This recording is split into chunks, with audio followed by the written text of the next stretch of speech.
Hello everyone. So some bad news for Ukraine here. Ukraine has abandoned Vuhledar and Russia has pretty much captured the settlement. This photo was shared today showing the Russian flag raised in the town.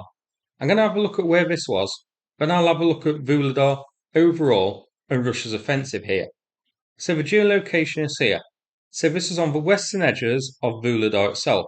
Ukraine abandoned the town because Russia managed to cut off the supply roads, leaving the positions here vulnerable. Deep States hasn't updated yet to show it as Russian controlled, but I expect it will at some point today. So for Vuhledar, we're going to go back to 2022 on Deep States to check the progress of Russia's attacks here. So, end of December 2022, the front lines at Vuhledar were like so. So this has been right on the front line for a long time now. At this time, Ukraine controlling Mykylska and Pavlivka, but Vuhledar remaining in Ukraine's hands. In late January and early February 2023, Russia advanced closer to Vuhledar, and it is here where we suffered an absolutely resounding defeat. A combination of overwhelming artillery and Rams mines smashed the attacking Russian forces south of Vuhledar as we approached. These satellite images were shared shortly afterwards, showing some of the aftermath of these battles. So we show scores of artillery craters in the surrounding settlements of Pavlivka, Shevchenko, and near Vuhledar itself, where Russian forces were hit on the approach to Vuhledar. In one instance, February 6th, 30 Russian tanks and other armour were destroyed in one go by Ukrainian artillery. A couple of days later, 8th of February, a large offensive involving tanks and infantry fighting vehicles saw the loss of nearly 30 said Russian armour. In total, during this battle for Vuhledar, Ukraine reported almost the entire Russian 155th Naval Infantry Brigade was destroyed, and 130 Russian vehicles, including 36 tanks, were destroyed.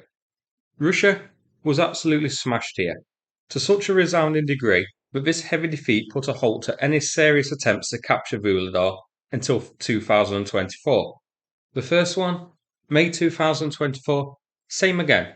A column of 32 vehicles, including turtle tanks, was destroyed. 28th of June, a column of 16 tanks, 34 armoured fighting vehicles, and 19 motorcycles was destroyed. So, you can see Russian losses here were obscene. Unfortunately, whilst Vuhledar was proven an impossible nut to crack, that wasn't true for the surrounding areas. On screen now, the situation as it stood on January the 1st, 2024. In June 2024, you can see Russia, whilst making little gains south of Vuhledar and into Vuhledar itself, were starting to creep west in the area highlighted. August the 1st, more gains heading west towards Vodyana, threatening to cut off Vuhledar from the north. September 1st, the Russian push west continues, reaching the outskirts of Vodyana, putting pressure on Vuhledar's eastern flank now. 23rd is when it was looking like Vuhledar would eventually fall into Russian hands. Russia broke through to the west of Vuhledar, advancing north. So with Russia controlling Vodyana and the western area now, Vuhledar beset on three sides and its supply routes threatened or cut off. 26th, the encirclement closes as seen here, leading us to the situation today. So Russia took well over 2 years to capture Vuhledar, a very small settlement, and they did so by cutting off the supply routes leading into the town, rather than actually defeating the forces defending it themselves.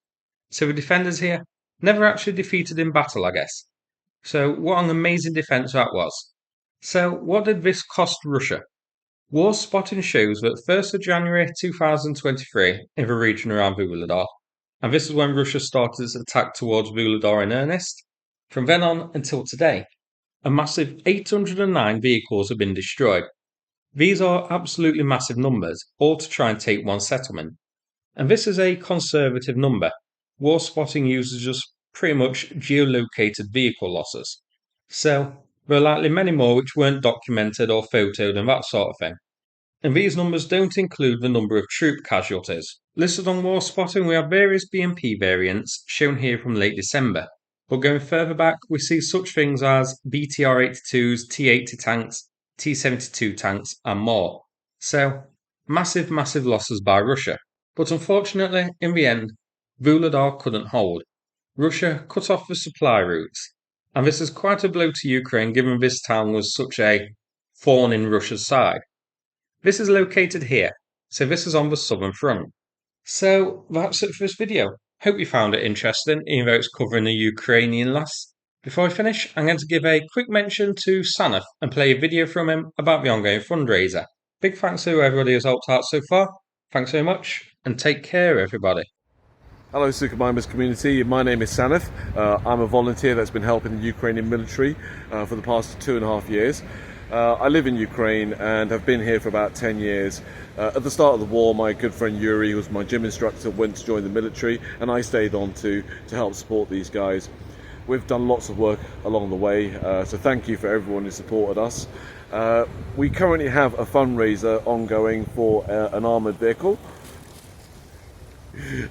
Cyclist for an armoured vehicle. It's going really well. We've raised nearly £10,000. We have got £15,000 to go. The vehicle has already been purchased and is now at the garage. It's having a BMW engine installed, and then it will be taken to Ukraine to have the ceramic and Kevlar armaments installed. So with your continued support, we'll be able to bring this project to a successful conclusion. Thank you very much.